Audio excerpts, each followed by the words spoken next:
kemm jien gburi illi dan il-pajjiż qiegħed bil-kliem u bil-fatti juri illi kapaċi jkun l-aqwa pajjiż fl-Ewropa. L-aqwa fl-Ewropa. Kliem il-Prim Ministru Joseph Muscat waqt attività politika f'Raħal Ġdid. Fil-preżenza tal-President tal-Parlament Ewropew u l-kandidat tal-Presidenza tal-Kummissjoni Ewropea Martin Schulz, il-Prim Ministru Muscat qal li f'sena waħda il-Partit Laburista żied ix-xogħol u daħħal iktar politika soċjali, politika li qed isservi ta' eżempju għal pajjiżi oħra. Fakkar fil-miżuri li ttieħdu bħaż-żieda fl-impjiegi, childcare centers b'xejn, ingħataw il-flus lura fuq ir-reġistrazzjoni tal-karozzi u roħs fil-kontijiet tad-dawlu l-ilma.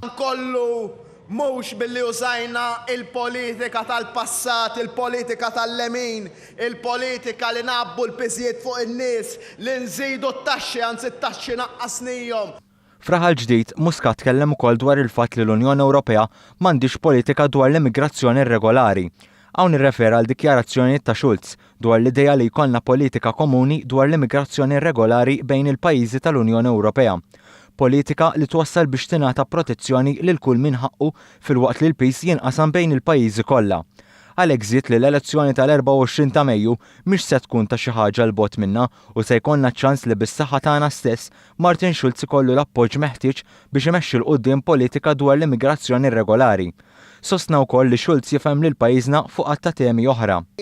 Imma ridna li dan ir-raġel li jkun hawnhekk fostkom biex tkunu tafu illi bil-vot tagħkom fl-24 ta' Mejju li ġej jista' jkollna imexxi lill-Kummissjoni Ewropea wieħed bħalna li jifhimna, li jifhem il-Malta, li jifhem il-Maltin, li jifhem il-ħaddiema, li jifhem il-middle class, lis-żgħażagħ, lill-pensjonanti u għalhekk importanti il-vot tal-24 ta' Mejju.